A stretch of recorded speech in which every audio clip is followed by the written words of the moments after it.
ناظرین، آج اقبال کی پاکستان میں کوئی اہمیت ہے یا نہیں ہے، اور اس نظام میں ہمیں وہ نظر آتے ہیں کہ نہیں، یہ جاننے کی کوشش کریں گے ہم ایک ایسے شخصیت سے جو اقبال کے نظریہ خودی کو نوجوانوں میں بیدار کرنے والی ایک نامور ہستی ہیں، زید حامد صاحب۔ زید حامد صاحب، بہت بہت شکریہ، السلام علیکم۔ فرمائیے گا کہ آج ہمارے سٹیٹ آف افیئرز جو ہیں، اس میں ہمیں اقبال کی جھلک کہیں نظر آتی ہے؟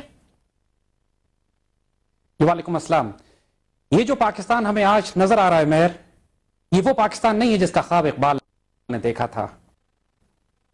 اقبال نے جس پاکستان کا خواب دیکھا تھا، اس کے سربراہ نرم دم گفتگو بھی ہوں گے اور گرم دم جستجو بھی، رزم ہو یا بزم ہو، پاک دل اور پاک باز ہونے چاہیے۔ ان کو نگاہ بلند، سخن دل نواز اور جاں پرسوز کہا تھا اقبال نے۔ ویژنری بھی ہوں گے، ان کی گفتگو سے دل لوگوں کے ہلا کریں گے، اور وہ اپنے ذات میں اسپرچول وجود ہوں گے۔ ہم جس پاکستان کی جس قیادت کو دیکھ رہے ہیں، ان کے تو دل و نگاہ پاک نہیں ہے، ان کے تو ہاتھ صاف نہیں ہیں، اسی وجہ سے یہ بے باک نہیں ہے۔ اقبال، جس پاکستان کو اقبال نے خواب دیکھ کر بنایا تھا، اس کی تعمیر تو ہم نے اقبال کے کلام پر، اقبال کے مشن اور میسج پر کی ہے، لیکن ہم اس کی تکمیل نہیں کر پائے تھے۔ نہیں تو یہ بتائیں، کوئی شعوری کوشش ہے؟ ہونا باقی ہے زید صاحب، کوئی شعوری کوشش ہے کہ نظر انداز کیا جاتا ہے؟ ہمارے اس میں کوئی شبے کی بات نہیں ہے۔ دیکھیے مہر، علامہ اقبال اس پورے نظام کے لیے انتہائی خطرناک وجود ہیں۔ یعنی علامہ اقبال کے بارے میں انہوں نے جو اپنی کتاب ضرب کلیم لکھی، اس کا تو نام ہی اقبال نے یہ لکھا تھا کہ یہ عہد حاضر کے خلاف ایک اعلان جنگ۔ اور 20ویں صدی میں اگر کوئی دانشور، کوئی مفکر، کوئی فلاسفر، کوئی ویژنری، کوئی تھنکر، کوئی آئیڈیالوگ دنیا نے پیدا کیا ہے، ہم صرف مسلمان دنیا یا ہندوستان کی بات نہیں کر رہے ہیں، دنیا میں اس وقت اقبال سے بڑا مفکر، دانشور کوئی نہیں تھا جس نے اس مغربی نظام حکومت کو، جس نے ان کے سوشل سسٹم کو، ان کی اکانومی کو، پولیٹکس کو، ڈیموکریسی کو، سوشل آرڈر کو، آزادی نسواں کو، ان کی جمہوریت کو جس طرح اقبال نے ادھیڑ کر رکھ دیا، جس طرح اقبال نے ایکسپوز کیا، اقبال تو ان کے پورے نظام کے لیے شدید ترین خطرہ ہے۔ 1949 میں ہمارے فاؤنڈنگ فادرز نے پاکستان بنانے کے بعد آبجیکٹو ریزولوشن پاس کی تھی لیاقت علی خان کی حد تک۔ یعنی لیاقت علی خان وہ آخری وجود رہ گئے تھے جو قائد اعظم کی صحبت میں علامہ اقبال سے فیض لے کر پاکستان کو اس کے مقصد حیات دینا چاہتے تھے۔ آبجیکٹو ریزولوشن آخری اٹیمپٹ تھی آئیڈیالوجیکلی، نظریاتی طور پر پاکستان کے فاؤنڈنگ فادرز کی۔ اس کو 85 کہیں پاکستان کے آئین میں شامل کیا گیا، لیکن اس سے آگے پاکستان کی نظریاتی سمت گم کر دی گئی۔ علامہ اقبال کو سسٹمیٹکلی ہمارے میڈیا سے نکالا گیا، ہمارے تعلیمی نظام سے نکالا گیا۔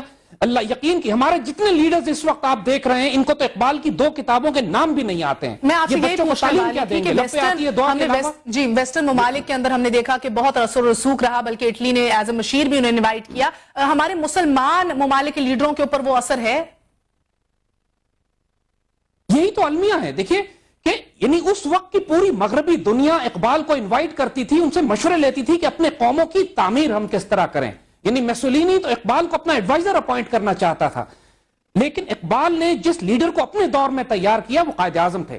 قائد اعظم کی جو جرأت کردار تھی، جو نگاہ بلند تھا، جو سخن دل نواز تھا، جو کردار، جو ایمانداری اور آنریبل ڈگنیٹی اور کریج کا اقبال نے، قائد اعظم نے شو کیا۔ قائد اعظم کے بعد ہمیں کوئی لیڈرشپ ایسی نہیں ملتی ہے کہ جو اقبال کی تعلیمات سے فیض لیے ہوئے ہو۔ یعنی اب صرف ایک مثال ہم آپ کو قائد اعظم کی دیتے ہیں کہ قائد اعظم سے جب یہ کہا گیا کہ انگلینڈ کا بادشاہ اس کا بھائی کراچی آنا چاہتا ہے اور یہ بڑی اچھی بات ہوگی کہ قائد اعظم جس کو ایئرپورٹ پہ جا کے ریسیو کریں، تو قائد اعظم کی ڈگنیٹی اور آنر دیکھیے، کہتے ہیں کہ میں بادشاہ کے بھائی کو ریسیو کرنے جاؤں گا ایئرپورٹ پہ، لیکن شرط یہ ہے کہ جب میرا بھائی جائے گا تو انگلینڈ میں بادشاہ اس کو ریسیو کرے گا۔ دس از ڈگنیٹی۔ تو یہ بتائیے، لیکن ہمارے جی فرمائیے، ہمارے بچوں کو اس طرح پڑھایا جا رہا ہے ہمارے جو پارلیمنٹ میں، یعنی ایک مہر، ہم پہلے ایک واقعہ چھوٹا سا اور بتانا چاہیں گے کہ پاکستان کی پارلیمنٹ کا حال یہ ہے کہ چند سال پہلے جب ملکہ پاکستان آئی تو پاکستان کی پارلیمنٹ کے سٹنگ سپیکر نے ملکہ کو مخاطب کر کے کہا کہ we are still your loyal subjects, یعنی انا للہ و انا الیہ راجعون۔ یہ جو اس وقت لیڈرشپ حکومت کر رہی ہے، یہ تو ہکلا جاتے ہیں، ان کی زبانیں کام چھوڑ دیتی ہیں انگریز کے آگے۔ یہ کون سی امت مسلمہ کی آبرو کی حفاظت کریں گے؟ ان کا وجود بھی حرام میں پلا ہوا ہے، دل و نگاہ بھی ناپاک ہے۔ اقبال کی تعلیمات جب لیڈرز نہیں جانتے، لیڈرز کے لیے پرائرٹی ہی نہیں ہے اقبال، یہ تو صرف اس حرام رزق کو اپنی کامیابی کا ذریعہ سمجھتے ہیں جس کو اقبال نے اس رزق سے موت اچھی کہا ہے، جس رزق سے آتی ہو پرواز میں کوتاہی۔ تو ان لوگوں سے یہ توقع کرنا کہ ہمارے تعلیمی نظام میں اقبال کو پڑھائیں گے تاکہ وہ شاہین نسل پیدا ہو، وہ غیرت مند فقر غیور کے ساتھ غیرت مند دلیر نسل پیدا ہو جو ان کی آنکھوں میں آنکھیں ڈال کر ان کو چیلنج کر سکے، ممکن نہیں ہے۔ اقبال جیسے ہم نے کہا آپ سے کہ اس وقت پوری دنیا میں پورے نظام کے لیے اور پاکستان کی اسٹیبلشمنٹ کے لیے جو انگریزوں کے نظام تعلیم، انگریزوں کے نظام حکومت، ان کی جمہوریت، ان کی ڈیموکریسی، ان کی جوڈیشری لے کر پاکستان میں چل رہے ہیں، ان کے لیے اقبال خطرناک ترین وجود ہیں۔ اور دیکھیے اس وقت کے صاحب بصیرت لوگ جو تھے، ایون جو آرنلڈ، اقبال کے جو ٹیچر تھے پروفیسر آرنلڈ، انہوں نے اقبال کے بارے میں یہ بات کہی تھی کہ Iqbal is a man of his age, یہ اپنے دور کے عہد حاضر کے آدمی ہیں، and Iqbal is a man ahead of his age, یہ مستقبل کے بھی وجود ہیں، and Iqbal is a man at war with his age, اپنے زمانے سے حالت جنگ میں ہے۔ تو جو فقیر، جو درویش حالت جنگ میں ہو پورے نظام سے، یہ نظام اس کو اب قبول تو نہیں کرتا، یہ نظام تو اس کو ختم کرنے کی، اس کو چھپانے کی کوشش کرے گا۔